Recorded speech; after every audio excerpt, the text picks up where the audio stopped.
Você vai morar sozinha e morrer na miséria sem o meu dinheiro! Gritou Álvaro, invadindo a festa com a camisa social aberta no colarinho, o rosto vermelho e a chave da caminhonete balançando no dedo. Olha bem pra ela, minha gente! Isso é uma vagabunda! Você achou que ia me arrancar metade de tudo, mas você nasceu foi pra depender dos outros! Saiu da roça, tirei você da lama, você não era nada, eu te dei de comer e ainda casou comigo. E agora você quer bancar a Dondoca, dona de casa grande, você é uma vagabunda! O salão da Associação dos Moradores do bairro Vila Nova, em Itaberaí, Goiás, ficou duro como chão seco em mês de agosto.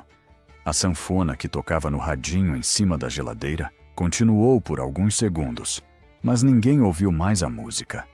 As crianças que corriam com copos de refrigerante barato na mão foram puxadas pelas mães. A mesa do bolo, coberta com toalha de plástico rendada, tremia com o vento do ventilador velho.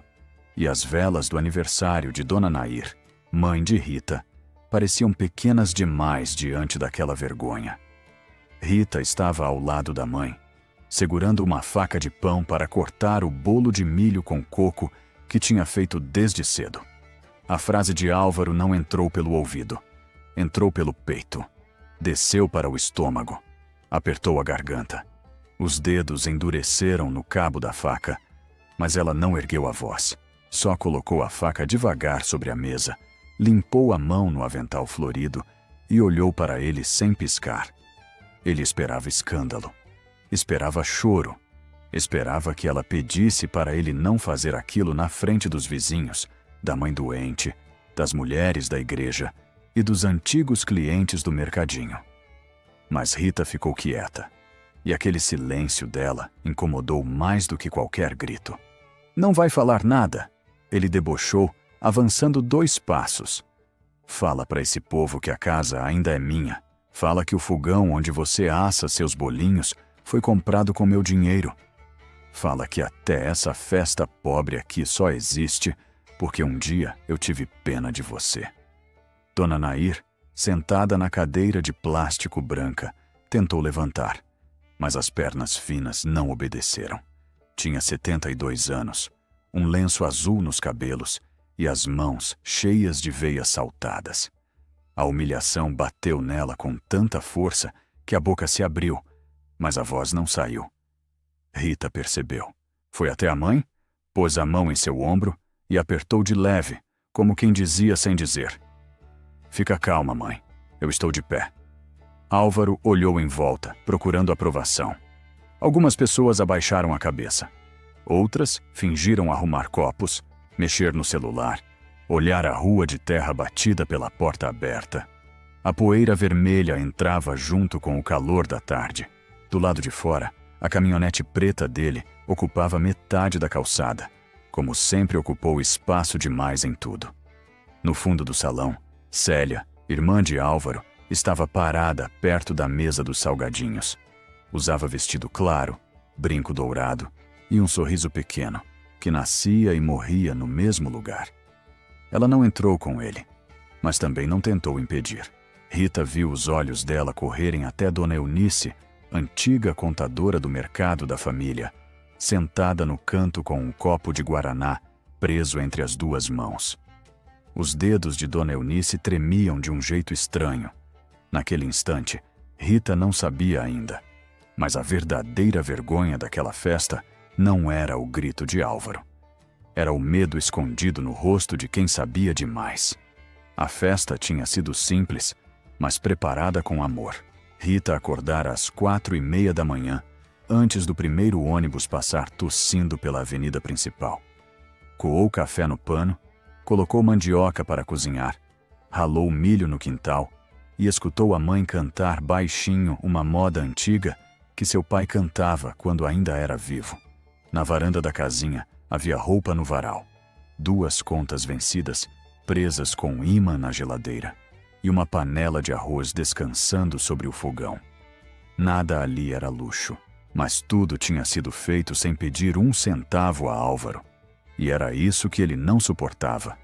Desde a separação, ele repetia pela cidade que Rita sairia de mãos abanando.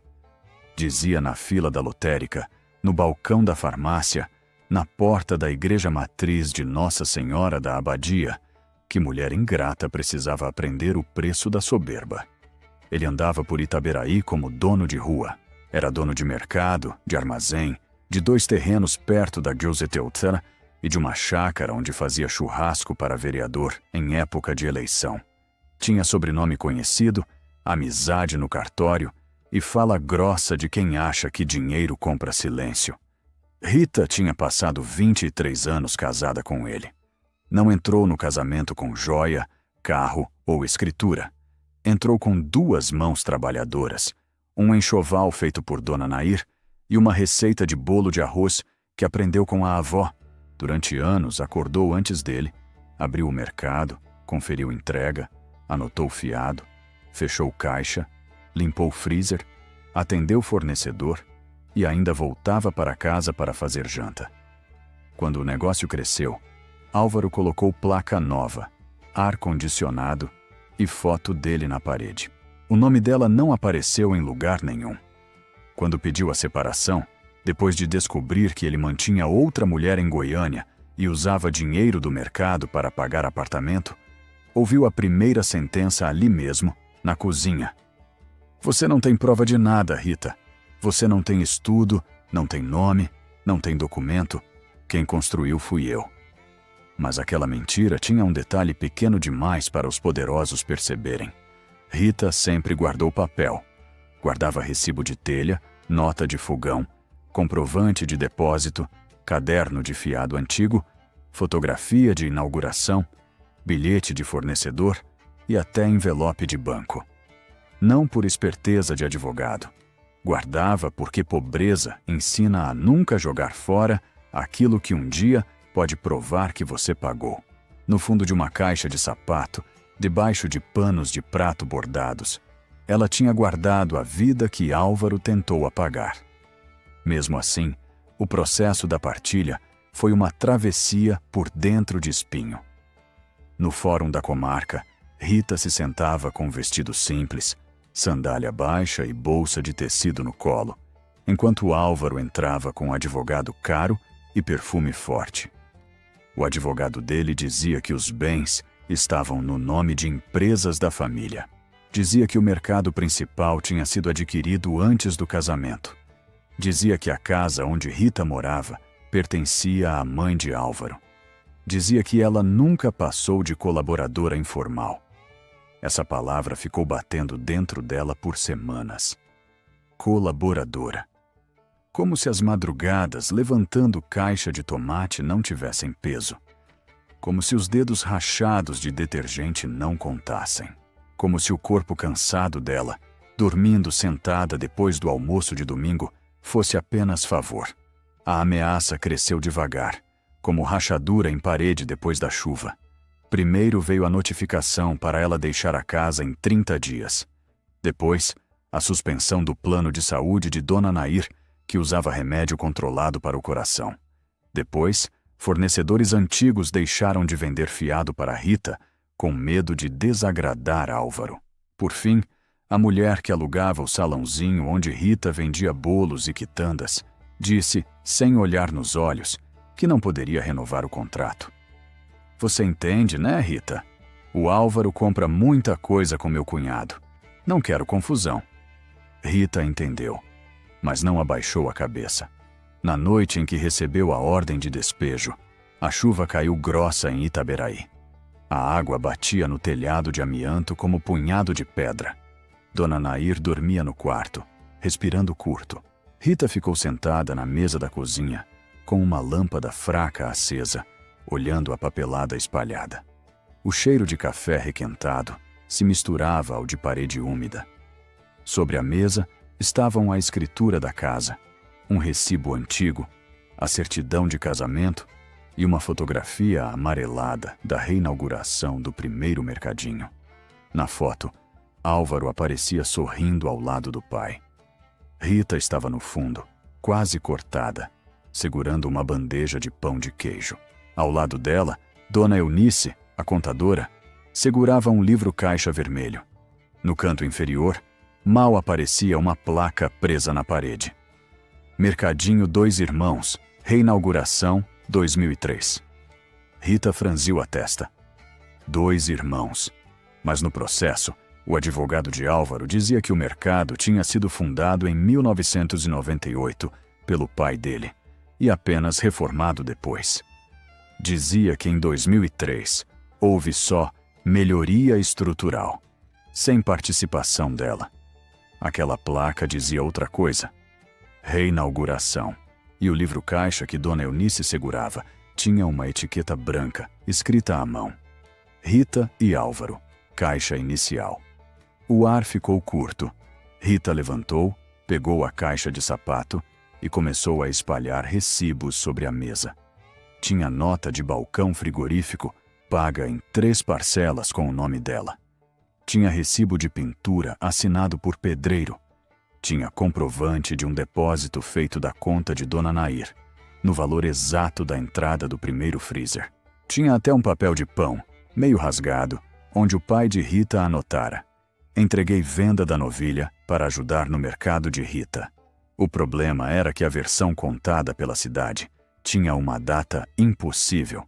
No dia seguinte, Rita foi até o cartório no centro, perto da praça onde os aposentados ficavam sentados debaixo das árvores.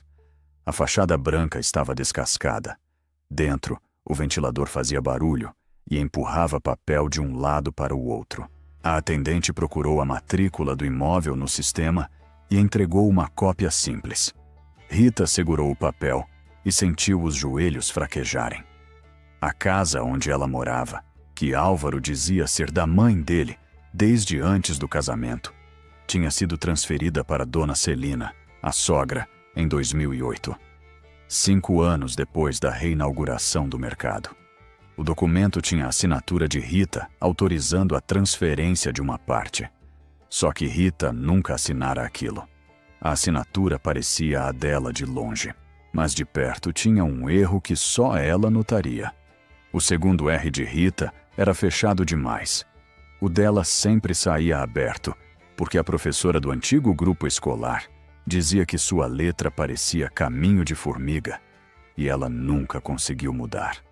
Naquele papel, a letra era bonita demais, ensaiada demais. A atendente perguntou se ela estava passando mal. Rita disse que não, mas saiu do cartório com o papel dobrado dentro da bolsa e a sensação de que alguém tinha entrado na sua vida pela porta dos fundos. Quando contou ao advogado gratuito que a acompanhava, Dr. Samuel, ele pediu perícia grafotécnica. Álvaro riu quando soube. Disse que Rita estava desesperada. Disse que mulher abandonada inventava falsificação para não perder o teto. Na audiência seguinte, ele chegou a bater na mesa. Ela quer me destruir porque não aceita que acabou. Rita baixou os olhos por um segundo. Não por medo, por cansaço. Depois, ergueu o rosto. Eu aceitei que acabou, Álvaro. Quem não aceitou foi você, porque sem meu silêncio sua história fica manca. A frase correu pela sala pequena do fórum como vento antes de temporal. O juiz olhou por cima dos óculos. O advogado de Álvaro pediu que a fala fosse desconsiderada, mas Dr. Samuel pediu que os recibos, as fotografias e a matrícula atualizada fossem juntados. Pediu também que Dona Eunice fosse chamada. Foi aí que as coisas começaram a apertar. 2 dias depois, Dona Eunice apareceu na porta da casa de Rita ao cair da tarde. Chegou sem avisar, com uma sombrinha fechada na mão, mesmo sem sinal de chuva. Era uma mulher miúda, cabelo branco preso num coque, vestido marrom e sapato baixo. Ficou parada no portão, olhando para os lados. Posso entrar um minutinho? Rita abriu. Dona Eunice entrou como quem pisa em terreiro alheio depois de muitos anos. Olhou a sala, a imagem de Nossa Senhora na estante, a toalha de crochê, a fotografia do pai de Rita na parede. Quando viu Dona Nair cochilando na cadeira, os olhos dela encheram de uma água antiga. Eu vim dizer para você parar, falou baixo. Rita sentiu a mão esfriar. Parar com o quê? com esse processo. Você não sabe onde está mexendo. A voz da contadora tremia, mas não era raiva, era medo. Rita percebeu o modo como ela apertava a alça da bolsa, como desviava o olhar quando dizia o nome de Álvaro, como engolia seco antes de falar de Dona Celina. Aquilo não era visita de ameaça, era visita de alguém que carregava um peso pesado demais. Dona Eunice, Rita falou, sem endurecer a voz. A senhora veio me proteger ou proteger eles? A pergunta fez a velha sentar devagar, como se as pernas tivessem perdido o serviço. Eu protegi gente errada por tempo demais. Antes que Rita pudesse responder, Dona Nair acordou e chamou da sala. Eunice? As duas se olharam. A velha contadora empalideceu. Dona Nair tentou levantar, apoiando as mãos nos braços da cadeira. Você ainda tem coragem de entrar na minha casa? Rita ficou sem entender. A mãe dela, que sempre fora mansa como água de mina, estava com a voz ferida de um jeito que Rita nunca tinha ouvido. Dona Eunice colocou a mão no peito. Nair, eu não tive escolha. Teve sim, Dona Nair disse. Só escolheu o lado que pagava melhor. A dor maior não veio da humilhação, veio do que Rita descobriu depois. Naquela noite, enquanto a chuva fina começava a cair, Dona Nair contou o pedaço da história que tinha escondido por vergonha. Quando Rita se casou com Álvaro, o pai dela, seu Geraldo, vendeu 2 novilhas, um pedaço de terra herdado no córrego do café, e entregou dinheiro para ajudar o casal a abrir o mercadinho. Fez isso com a condição de que o negócio fosse dos dois.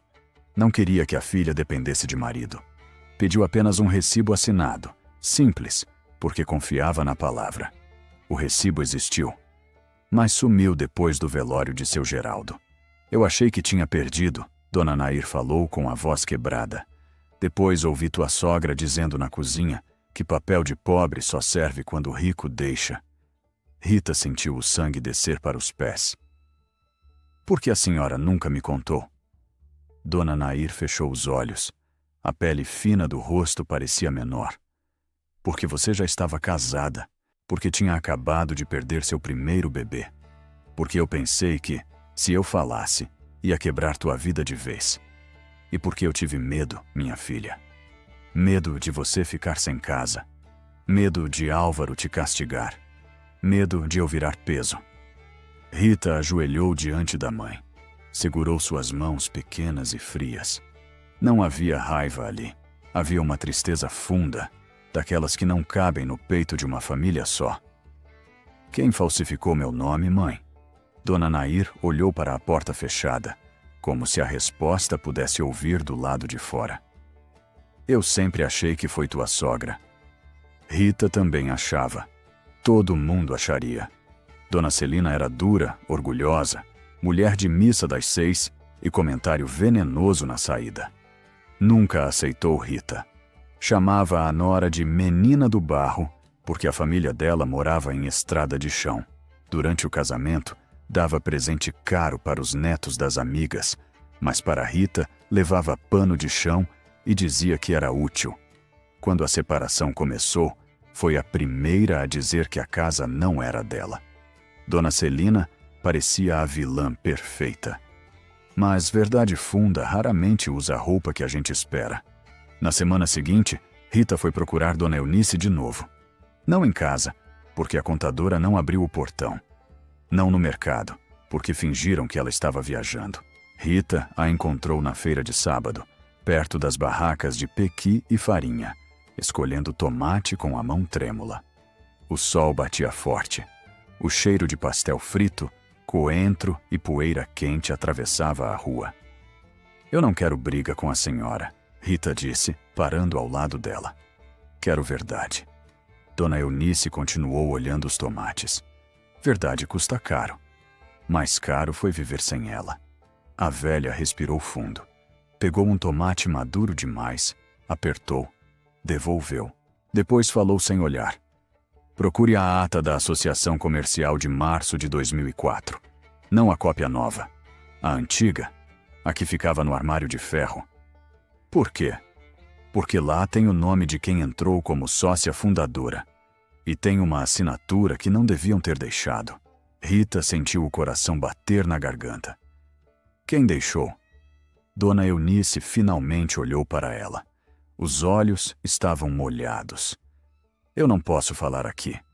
Antes que Rita insistisse, um carro parou do outro lado da rua. Era Célia. Ela desceu com óculos escuros, cumprimentou uma mulher, mas o rosto virou direto para as duas. Dona Eunice largou a sacola no chão, se atrapalhou, pegou de novo. Vai embora, Rita, agora. Rita saiu, mas saiu com a primeira rachadura na mão. A Associação Comercial de Itaberaí ficava numa sala estreita no segundo andar de um prédio antigo, em cima de uma loja de peças agrícolas. A escada cheirava a mofo e café velho. O funcionário que atendia era um rapaz novo, educado, que disse que documentos antigos tinham sido digitalizados. Rita pediu a ata de março de 2004. A cópia digital não dizia nada demais, mas ela lembrou. Não a cópia nova, a antiga. Moço, e o livro físico? Ele coçou a cabeça. Deve estar no arquivo morto, mas isso dá trabalho de achar. Rita não tinha dinheiro para facilitar trabalho de ninguém. Só tinha paciência. Sentou numa cadeira de plástico e disse que esperava. Esperou 2 horas. Viu gente entrando e saindo. Ouviu moto passando. Sentiu fome. Pensou na mãe sozinha. Pensou nos bolos que precisava entregar. Mas ficou. Quando o rapaz voltou com um livro grande, de capa preta, coberto de pó, Rita passou a mão sobre a capa, como quem toca uma coisa viva. As páginas eram amareladas. Em março de 2004, estava registrada a reunião de comerciantes locais para a formalização de associados. Lá apareciam nomes conhecidos. O dono da farmácia, o senhor do armazém, a família do posto de gasolina. E numa linha quase no meio da página, estava escrito: Mercadinho 2 Irmãos. Representantes: Álvaro Mendonça e Rita de Cássia Alves Mendonça. Rita sentiu os olhos arderem. Ali estava seu nome, inteiro, antes de ser apagado. Mas foi a assinatura abaixo que fez sua mão parar. Não era a assinatura de Dona Celina, não era de Álvaro, não era de Dona Eunice. Era de Célia Mendonça, como testemunha administrativa. A irmã discreta, a cunhada que falava baixo, a mulher que levava sopa quando Dona Naíra adoecia, que segurava a vela em novena, que dizia para Rita ter paciência porque homem criado com dinheiro é difícil mesmo. A mesma Célia que na festa ficou perto da mesa dos salgadinhos, olhando Dona Eunice tremer. Rita tirou foto da página com o celular. A tela ficou embaçada porque sua mão tremia. O rapaz perguntou se ela precisava de água. Preciso não, ela respondeu. Mas precisava. Precisava de chão. A partir dali, cada lembrança ganhou outro rosto. Quando Rita assinou papéis no início do casamento, quem sempre explicava era Célia. Quando seu Geraldo entregou dinheiro para o mercado, quem ofereceu café e guardou os papéis foi Célia. Quando o recibo sumiu depois do velório, quem ajudou a arrumar a bagunça da casa foi Célia. Quando Dona Celina humilhava Rita, Célia aparecia depois com voz doce, dizendo que sentia muito. Rita percebeu o tamanho da armadilha. Dona Celina era a parede grossa que todo mundo via.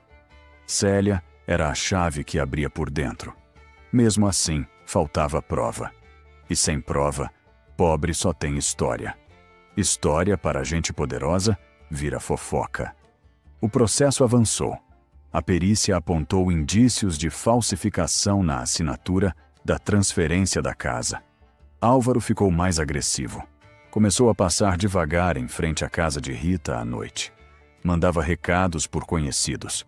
Uma vez, deixou uma caixa de papelão no portão com algumas roupas antigas dela e um bilhete. Vai se acostumando com o resto. Rita pegou a caixa, tirou as roupas, lavou uma por uma e doou para uma família do setor Primavera que tinha perdido quase tudo num incêndio. Não contou para ninguém. Mas quando Álvaro soube, ficou furioso. Ele queria que a crueldade dele apodrecesse dentro dela. Rita transformava em alguma coisa útil. Isso tirava o poder dele. No aniversário de Dona Nair, ele invadiu porque achou que era o momento de quebrar Rita de vez. Naquele mesmo dia, pela manhã, o advogado dele tinha dito que a decisão sairia em breve. Álvaro estava certo de que venceria. Entrou na festa para fazer a cidade assistir à queda dela antes mesmo da sentença. Só que, enquanto ele gritava, o celular de Dr. Samuel já vibrava no bolso. Rita não sabia, ou sabia apenas pela fé miúda, que nasce quando a pessoa já apanhou tanto que aprende a reconhecer o barulho da virada antes dela chegar. Álvaro continuou falando. Você vai voltar para a estrada de chão, de onde nunca devia ter saído. E leva tua mãe junto, porque do meu patrimônio você não tira nem o portão. Rita olhou para ele. A voz saiu baixa, mas firme o suficiente para atravessar o salão. Meu pai dizia que portão serve para duas coisas, Álvaro. Para impedir entrada de quem não presta e para abrir caminho para quem tem direito. Algumas mulheres levantaram os olhos. Dona Nair apertou o lenço no colo. Célia perdeu o sorriso por meio segundo. Álvaro riu. Direito? Você falando de direito? Foi então que Dr. Samuel apareceu na porta do salão. Não entrou como salvador. Entrou como homem simples, camisa amarrotada, suor na testa, de quem tinha vindo andando do fórum até ali, porque o carro não pegou. Ele olhou a cena, entendeu o bastante e se aproximou de Rita. Não precisou fazer discurso, só entregou o celular para ela. Na tela estava a sentença publicada naquela tarde. A casa não poderia ser tirada dela. O mercado, os terrenos e as contas da empresa entrariam na partilha. A transferência para Dona Celina tinha sido considerada suspeita. A assinatura seria investigada. Rita leu uma vez. Não acreditou. Leu de novo. As letras pareciam dançar. O peito, que estava preso desde a entrada de Álvaro, abriu de repente com dor. Não era alegria limpa. Era alívio misturado com 23 anos de cansaço.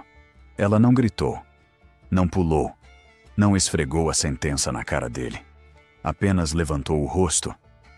Álvaro, disse, com o salão inteiro em silêncio. A casa também é minha. Ele parou de rir. A frase bateu nele como tapa que não deixa marca na pele, só no orgulho. Mentira. Dr. Samuel respirou fundo. A sentença saiu hoje. O senhor será intimado oficialmente. Álvaro arrancou o celular da mão de Rita, leu e a cor sumiu do rosto. A mão dele apertou tanto o aparelho que parecia querer quebrar a notícia. Depois olhou para Célia. Esse olhar entregou mais do que qualquer confissão. Célia deu um passo para trás. Naquele segundo, Rita entendeu que Álvaro podia ser cruel, arrogante e ingrato. Mas também tinha sido conduzido por alguém que conhecia melhor os papéis do que ele. Alguém que sabia onde esconder, quando transferir, como assinar, quem convencer. Alguém que passou anos fingindo cuidar da família enquanto arrumava a herança toda para o próprio lado. A sentença era a vitória, mas não era o fim. Na semana seguinte, a cidade virou um terreiro de cochicho. Na padaria, diziam que Rita tinha tomado o que era de Álvaro. Na rádio comunitária, um locutor amigo da família Mendonça comentou, sem citar nome, que hoje em dia tem muita gente querendo enriquecer depois de separação. Na igreja, algumas mulheres abraçavam Rita com carinho. Outras mediam sua roupa, como se dignidade tivesse tecido. Rita continuou acordando cedo. Fazia café, dava remédio à mãe, assava broa, entregava bolo no posto de saúde, limpava a casa, respondia mensagem de cliente. A vitória no papel não pagava a conta no mesmo dia. A conta de luz continuava vencida. O aluguel do salãozinho ainda estava ameaçado. E Álvaro recorreu. Mas havia uma diferença. Agora, quando ela caminhava pela rua de terra, não era mais como ré da própria vida. Célia desapareceu por alguns dias. Depois voltou elegante, com a mesma fala doce, e apareceu na casa de Rita numa tarde de calor seco. Trouxe uma sacola com frutas para Dona Nair e um sorriso costurado. Rita, a gente precisa conversar como família. Rita estava lavando panela no tanque. A água escorria pelos braços. Ela desligou a torneira, secou as mãos no pano e ficou na varanda. Não convidou Célia para entrar. Família não entra em casa dos outros só quando perde processo. Célia respirou, ofendida. Eu nunca fui sua inimiga. Você sabe como Álvaro é. Ele passa por cima de todo mundo. Eu tentei evitar coisa pior. Evitou como? Célia olhou para a rua. Um menino passava empurrando bicicleta. Um cachorro dormia na sombra do muro. A vida comum continuava, mas o ar entre as duas pesava. Se você continuar mexendo nessa história de falsificação, vai sobrar para muita gente, inclusive para sua mãe. O corpo de Rita esfriou por dentro. Minha mãe? Você acha que aquele dinheiro do seu pai entrou limpo no mercado?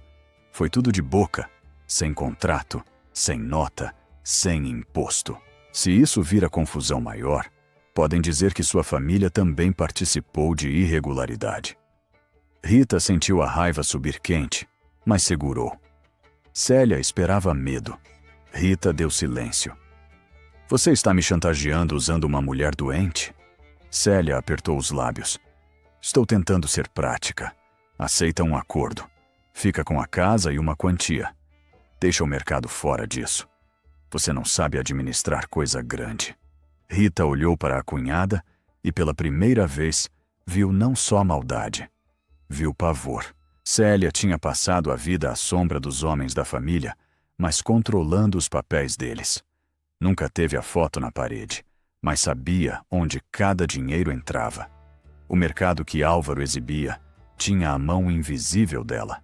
Se Rita provasse a fraude, a cidade descobriria que a mulher respeitada, tesoureira de campanha, organizadora de quermesse e conselheira da associação, construiu sua importância apagando outra mulher. Você não quer proteger Álvaro, Rita disse. Quer proteger seu nome. O sorriso de Célia morreu. Cuidado, Rita. Dignidade não enche geladeira. Rita deu um passo à frente.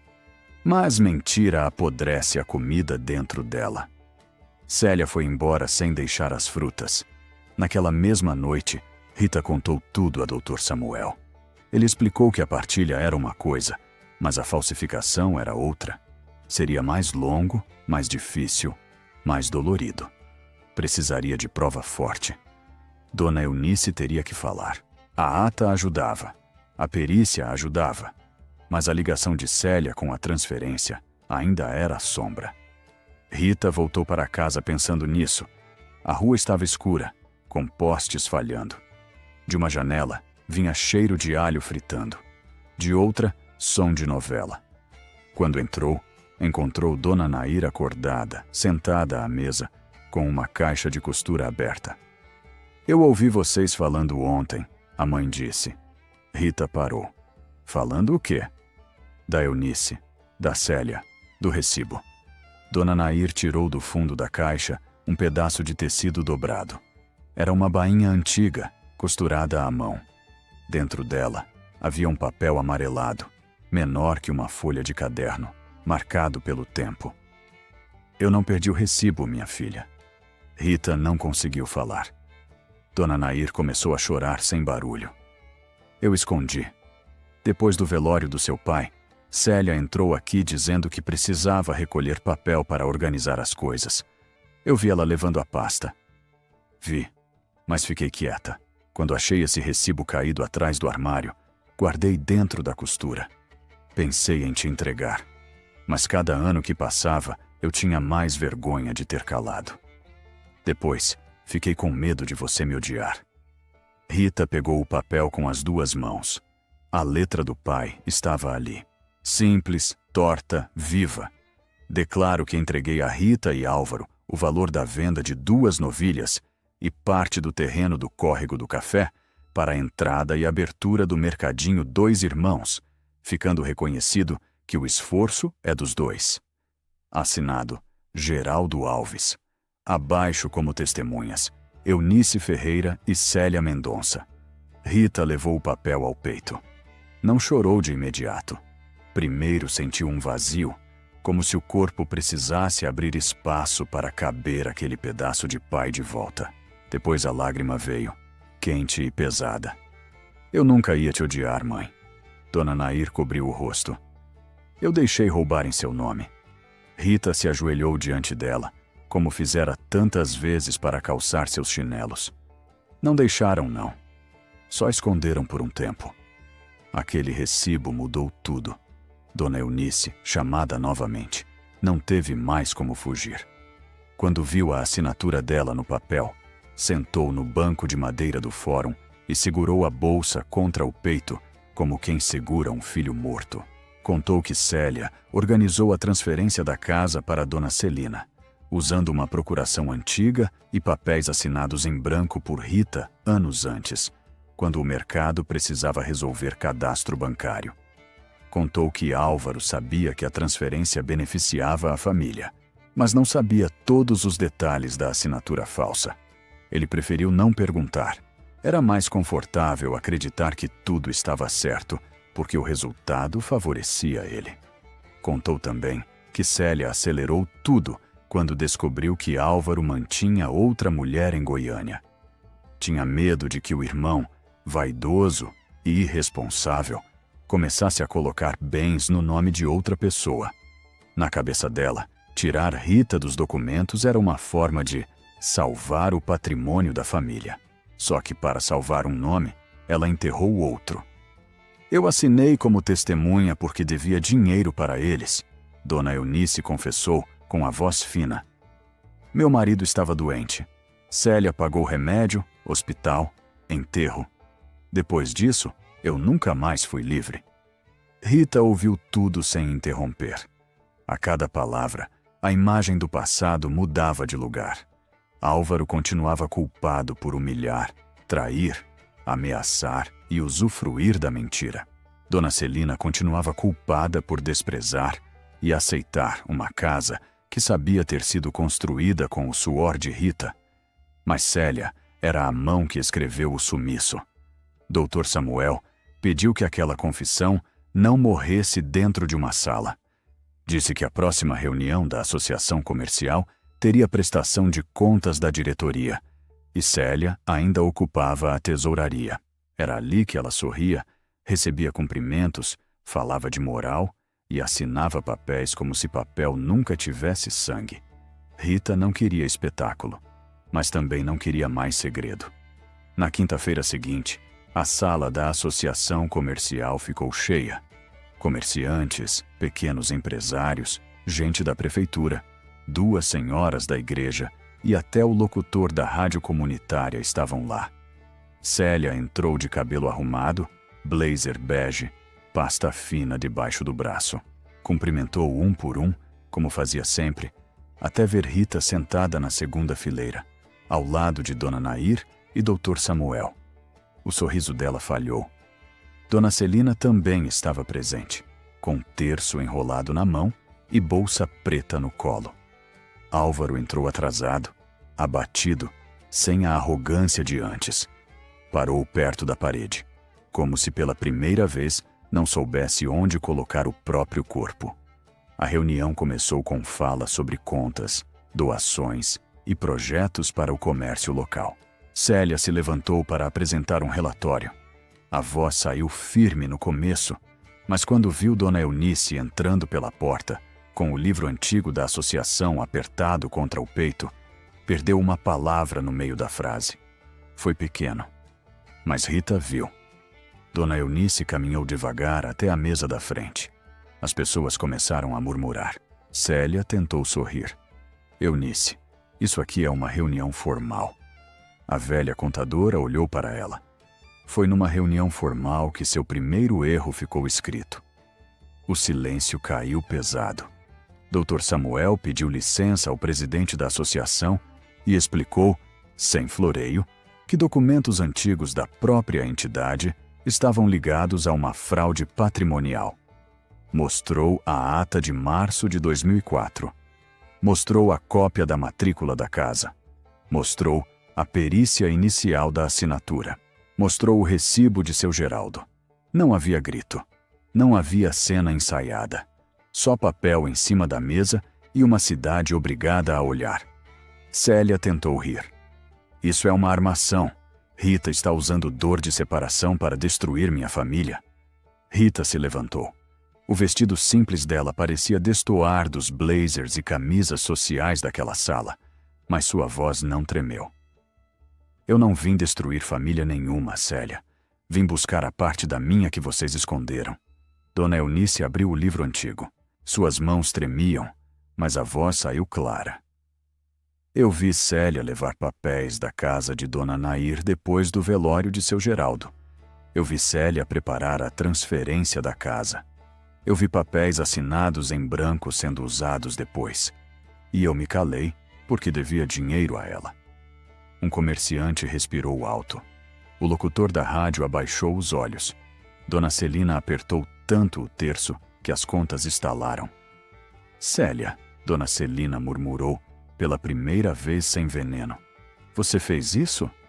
Célia olhou para a mãe, depois para Álvaro, depois para a sala cheia.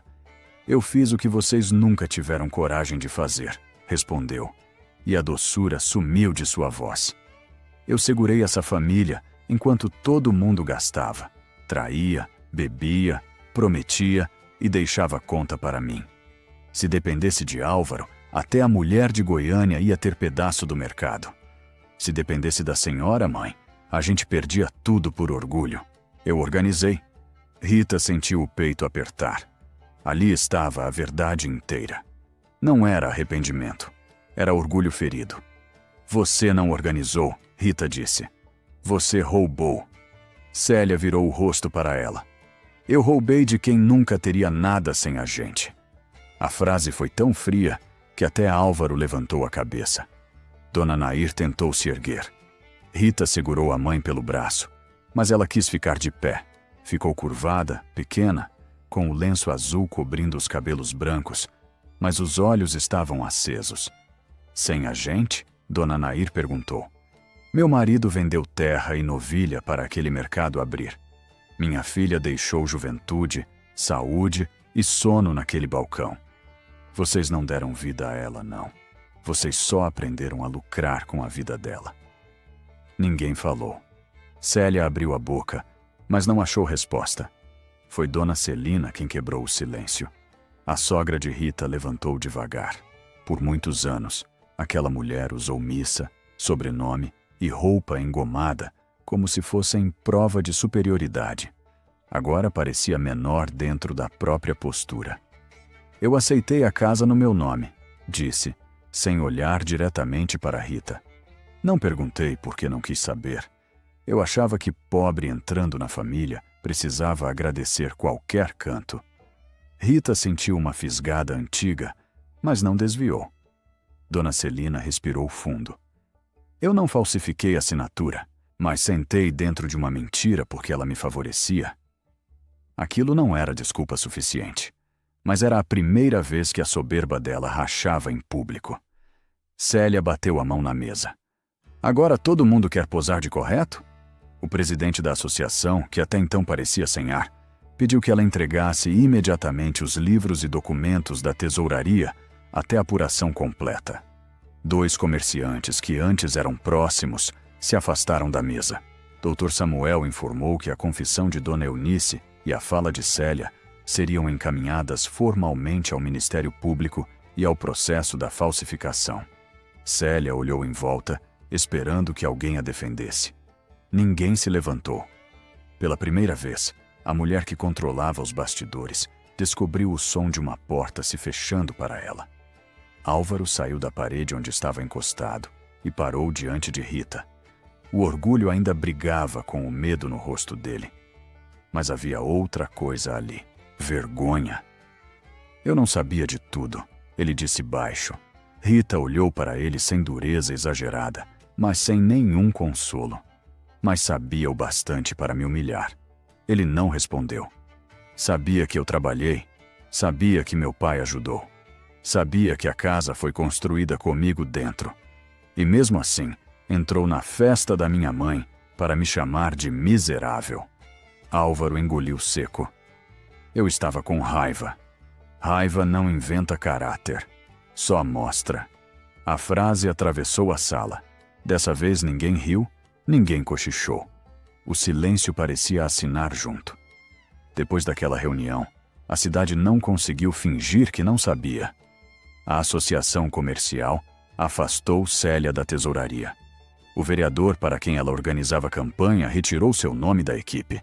A rádio, que antes insinuava que Rita queria enriquecer, fez uma nota seca dizendo que novos documentos mudavam a compreensão do caso. Não era pedido de desculpa, mas era recuo. Célia passou a responder formalmente pela fraude. Não foi presa naquele dia, não saiu algemada, não houve espetáculo. A justiça dos papéis caminhava no ritmo lento de sempre. Mas, pela primeira vez, o nome dela apareceu onde ela sempre teve medo. Não nos bastidores, mas no centro da história. Álvaro procurou Rita 3 dias depois. Não entrou gritando. Parou no portão, abatido, barba por fazer, camisa amassada. Pela primeira vez em muitos anos, parecia menor que a própria sombra. Eu vim pedir desculpa. Rita estava varrendo a calçada. Continuou por mais 2 movimentos, juntou a poeira num canto e só então olhou. Para mim ou para ficar melhor com você mesmo? Ele abaixou os olhos. Para sua mãe também. Então vai ser na frente das pessoas que você escolheu como plateia. No domingo seguinte, depois da missa das 7, Álvaro parou na praça. Havia gente saindo da igreja, crianças correndo, vendedores de pamonha ajeitando caixas. Dona Nair estava sentada num banco com Rita ao lado. Álvaro se aproximou devagar, sem caminhonete na calçada, sem chave girando no dedo. Dona Nair falou, a voz baixa. Eu peço desculpa pelo que fiz no aniversário da senhora. Eu humilhei sua filha na frente dos outros. Eu falei o que não tinha direito de falar. E usei como meu aquilo que também era dela. A praça silenciou aos poucos. Dona Nair olhou para ele. Seus olhos, apesar da idade, estavam firmes. Você não estragou meu aniversário, Álvaro. Você só mostrou quem era convidado sem ser chamado. Algumas pessoas prenderam o riso. Rita mordeu a parte de dentro da boca para não sorrir. Álvaro ficou vermelho, mas aceitou. Era o mínimo. E o mínimo, vindo de quem sempre tomou tudo, já custava caro. Célia não pediu desculpa. Tentou negar. Tentou dizer que Dona Eunice era velha confundida. Tentou culpar a mãe, o irmão, o advogado, a falta de organização dos documentos antigos. Quando viu que não adiantava, apareceu na casa de Dona Nair uma última vez, de manhã cedo, antes do sol esquentar. Rita estava colocando roupa no varal. Célia entrou pelo portão sem pedir, como sempre fizera. Eu fiz coisas erradas, disse, a voz dura. Mas você não imagina o que era ser mulher naquela família. Meu pai deixava tudo para Álvaro, mesmo ele sendo burro para negócio. Minha mãe só enxergava a aparência. Eu resolvia banco, imposto, fornecedor, campanha, dívida. Eu fiz o mercado crescer também. Só que meu nome nunca entrou em nada. Rita prendeu um lençol no varal. O vento bateu no tecido entre as duas. Então você sabia exatamente o que estava fazendo comigo. Célia ficou calada. Essa frase não deixava saída. Eu podia ter sido sua aliada, Rita continuou. A gente podia ter brigado para o nome das duas aparecer. Mas você escolheu me apagar para ficar perto do poder dos homens. O rosto de Célia endureceu. Depois cansou. Pela primeira vez, ela pareceu sem pose. Eu tive inveja de você, falou quase sem som. Porque mesmo pobre, mesmo humilhada, você entrava naquela cozinha com sua mãe e parecia ter um lugar no mundo. Eu tinha as chaves de tudo, mas nada era meu. Rita sentiu o peso humano daquilo. Mas peso humano não limpa a ferida sozinho. Eu lamento pelo que fizeram com você, disse, mas você vai responder pelo que fez comigo. Célia fechou os olhos. Quando abriu, já não tentou sorrir. Você não perdoa? Rita olhou para o varal, para as roupas simples balançando ao sol, para a casa que quase perdeu, para a mãe que envelheceu carregando culpa, para o recibo do pai guardado como osso santo dentro de uma costura. Perdão, não é esconder crime de novo. Eu posso um dia tirar você do meu peito, mas da justiça não. Célia saiu sem despedir. A partilha foi cumprida aos poucos. O mercado precisou ser avaliado. Álvaro tentou atrasar, omitir estoque, esconder conta, mas agora cada mentira encontrava papel pela frente. O dinheiro que coube a Rita não a transformou em mulher rica de novela. Pagou dívidas, regularizou a casa, garantiu remédio de Dona Nair, comprou um forno industrial usado e alugou um ponto pequeno perto da feira, onde antes funcionava uma lojinha de conserto de celular. Na fachada, ela mandou pintar à mão. Quitandas da Rita, bolo, café e pão de queijo. No primeiro dia, acordou antes do sol. Fez café forte, bolo de milho, rosca de nata, biscoito de queijo e broa de fubá. Dona Nair, teimosa, quis ir junto. Sentou-se atrás do balcão com o vestido azul e o lenço nos cabelos, olhando tudo como quem vê uma filha nascer de novo. A cidade entrou devagar. Primeiro as vizinhas que sempre estiveram ao lado dela. Depois, o rapaz da associação comercial. Depois, uma enfermeira do posto. Depois, até gente que tinha se calado na festa apareceu. Sem jeito, comprando café e procurando palavras. Rita atendia com educação. Não cobrava humilhação em moeda pequena, mas também não fingia intimidade onde houve abandono. Perto do meio-dia, Dona Eunice entrou. Estava mais curvada. Trazia nas mãos um caderno antigo, de capa vermelha desbotada. Eu encontrei mais registros, disse. Não para me livrar, para entregar o que ficou faltando. Rita recebeu o caderno. Não abraçou Dona Eunice. Também não a expulsou. Obrigada por trazer. A velha assentiu, com os olhos cheios. Seu pai falava que você ia longe. Rita passou a mão pela capa do caderno. O cheiro de papel velho subiu. Por um instante, viu seu Geraldo no terreiro. Chapéu de palha, camisa suada, contando dinheiro da venda das novilhas com cuidado. Não para enriquecer a filha, mas para que ela nunca precisasse pedir licença para existir. Na parede do pequeno comércio, Rita pendurou a fotografia da inauguração antiga, mas não deixou do jeito que estava. Mandou ampliar e restaurar. Na nova versão, ela não aparecia mais cortada no fundo. Um fotógrafo da cidade encontrou o negativo inteiro com a viúva de um antigo jornal local. Na foto completa, Rita estava ao lado de Álvaro, segurando a bandeja, sorrindo cansada.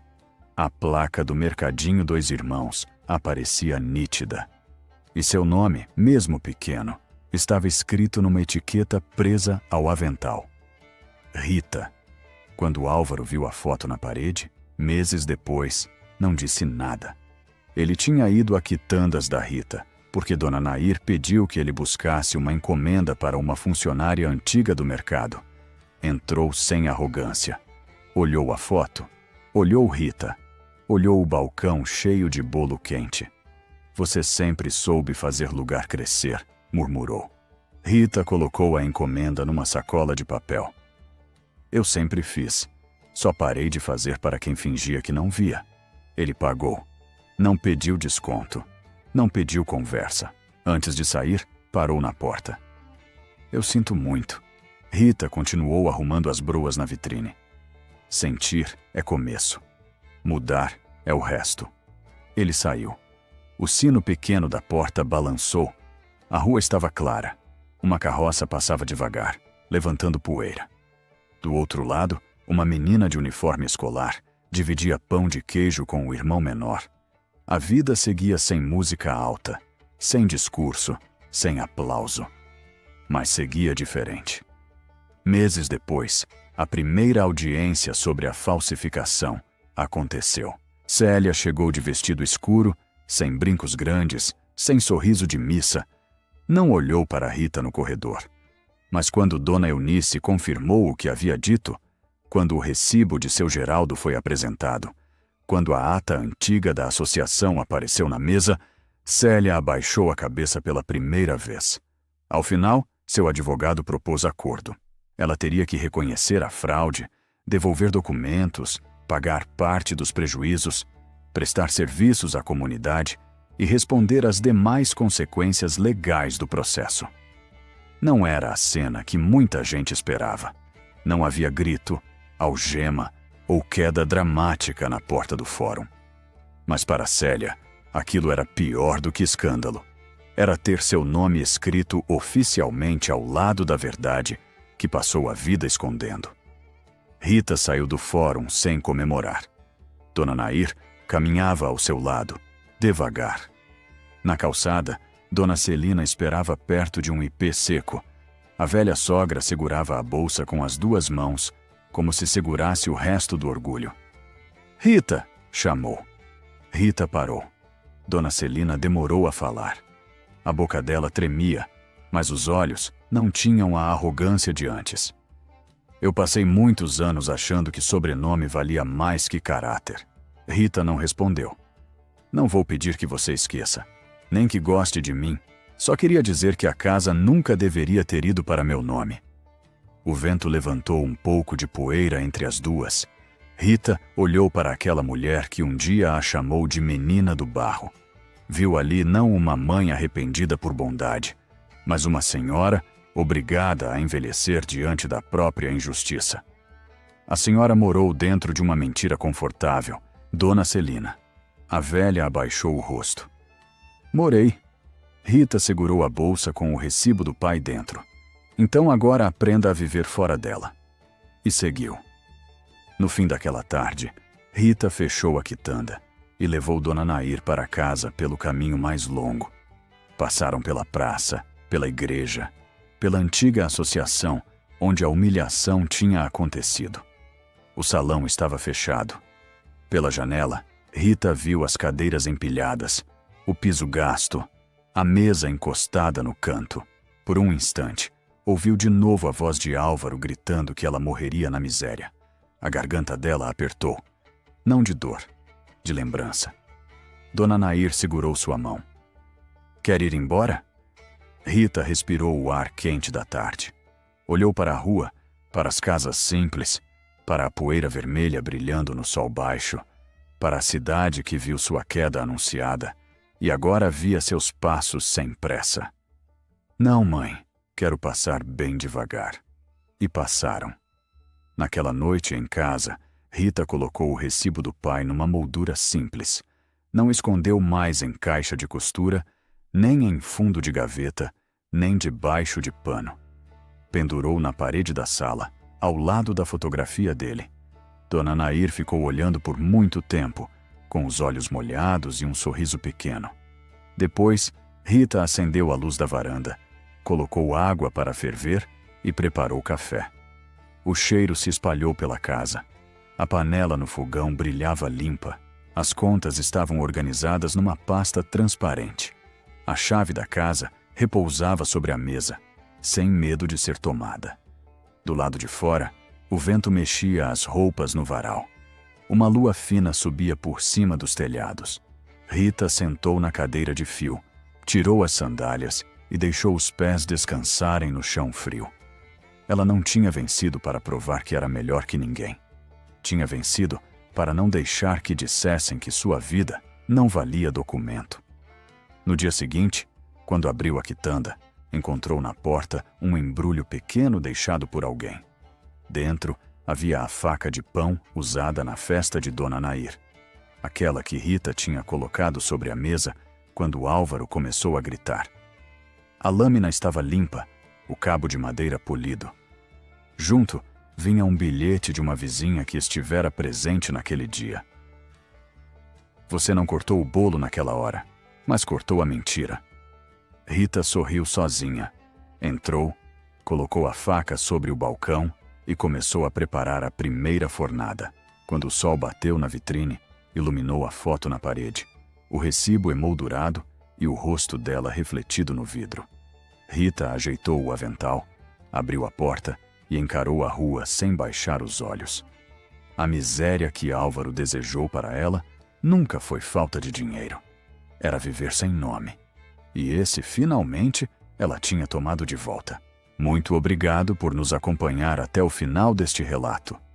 Como você imagina, dar vida a estas histórias, cuidar de cada detalhe do roteiro, das imagens e da produção, requer muitíssimo trabalho, tempo e dedicação. Se você gosta do nosso conteúdo e das nossas histórias e quer nos ajudar a fazer com que este canal siga crescendo e criando mais relatos como este, considere apoiar o projeto. Você pode fazer uma doação escaneando o código QR na tela ou através do link que encontrará na descrição. Qualquer apoio, por menor que seja, faz uma enorme diferença para que possamos continuar. Não se esqueça de se inscrever no canal, deixar o seu gostei e ativar o sininho para não perder a nossa próxima história. Até a próxima!